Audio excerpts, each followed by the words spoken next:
Hello, I just want to do a video about a Bible I've been reading lately and I'm really enjoying and really hope that it takes off. It's the MEV, the Modern English Version. This isn't really going to be a Bible review, but I guess more of a commentary with some review qualities to it. Just a quick background. I would say that my Bible that I've been reading mostly since about 2013 is the English Standard Version. I was mostly an NIV guy growing up. 2013, I was 23, taken on a church. English Standard Version quickly became my preaching Bible and the Bible I read primarily. Still is to this day, with a little bit of a break with the HCSB. And came to the HCSB because I got a review copy for the HCSB successor, the CSB. And I did a little bit of comparing and contrasting with the HCSB and the CSB and found that I liked the HCSB better. One of the reasons I liked the HCSB better, there was a few reasons, but one of the reasons was that the HCSB made some inclusions of Textus Receptus verses. Now, I am not a Textus Receptus, nor am I a King James only guy, but I do like those verses. For example, if you don't know anything about this, if you have an NIV, a CSB, an ESV, look for Acts chapter 8, verse 37. You will notice in the HCSB there are brackets. And these are the kind of verses that are taken out. If you believe with all your heart, you may. Now this is when Philip is talking to the Ethiopian official. The Ethiopian's reading Isaiah 53, verse 7. And he's wondering, what is all this about? Philip tells him about the gospel. And how can I be saved? And this is the verse that is taken out in some of your Bibles. I shouldn't say taken out. This is a verse that is taken out in some of ancient manuscripts, and therefore some of your Bibles takes it out. But if you believe with all your heart, you may. And he replied, I believe that Jesus Christ is the Son of God. Now, that's a pretty interesting verse. The MEV continues the tradition of Textus Receptus, which is King James and New King James. So it's going to have all those verses. And again, I've been preaching from the ESV for a long time, and I will still continue to do so, and that it does not follow Textus Receptus. But just to give you an example of how this kind of impacted me a little bit, I preached through the Gospel of Mark a few years back, and I want to show you a verse in Mark chapter 10 that has prompted me, or I thought about preaching through again, because Mark 10 leaves out a very interesting part. In the ESV, a very interesting line is left out, and it's when the rich young man comes to Jesus.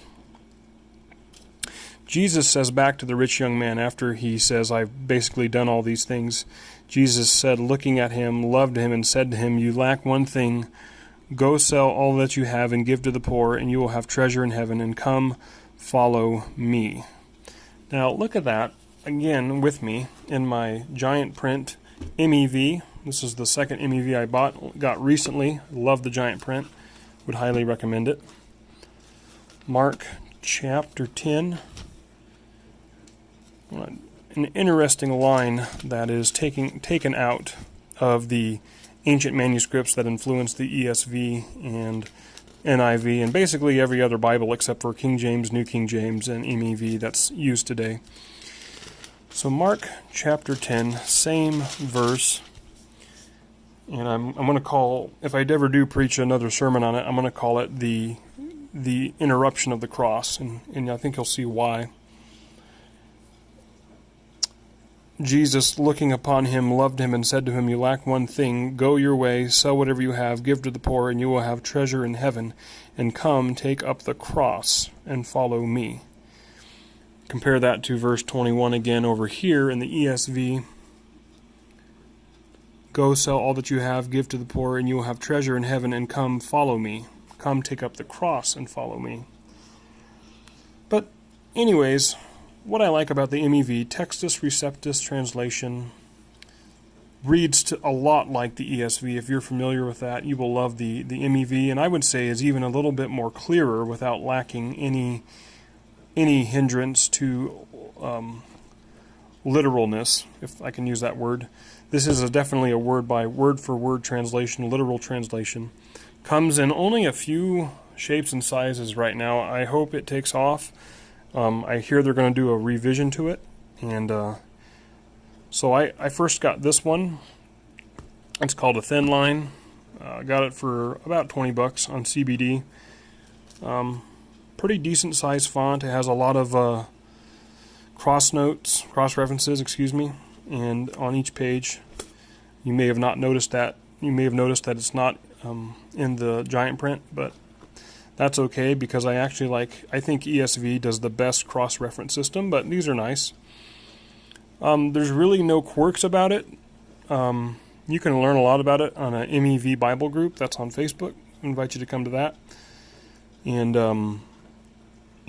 the one thing I do not like is that each MEV is by default red letter. I don't believe there's any MEV mark on the market that's not red letter.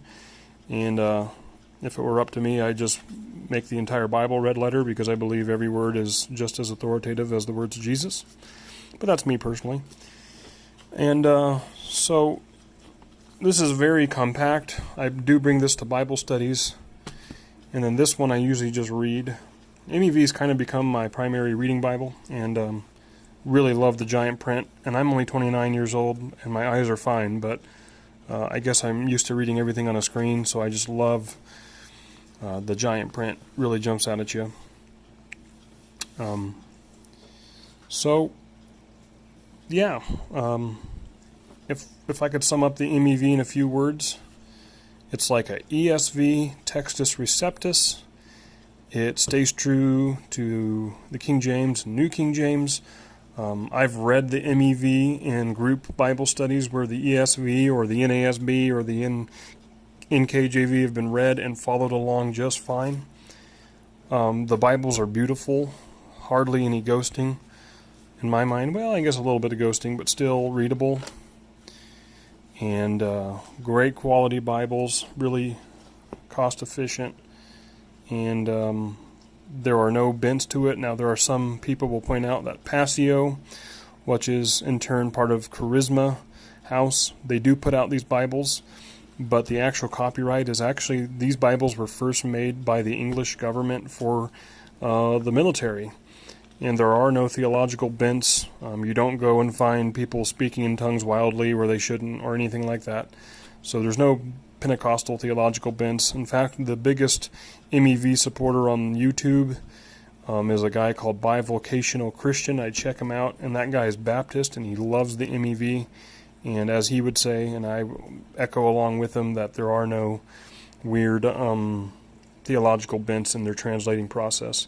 So if you're looking for more information, there are better articles and better movies, videos about that. But this was just supposed to be an introduction. And I'm just a pastor preaching from the ESV, but loving the MEV and reading it primarily in my personal devotion life. So, yeah, I would heartily encourage you to pick one of these up.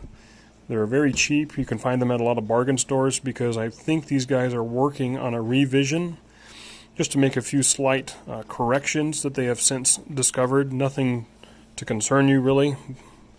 But with that being said, they're trying to get rid of their inventory so they can put out maybe a revise and maybe a few more additions. But yeah.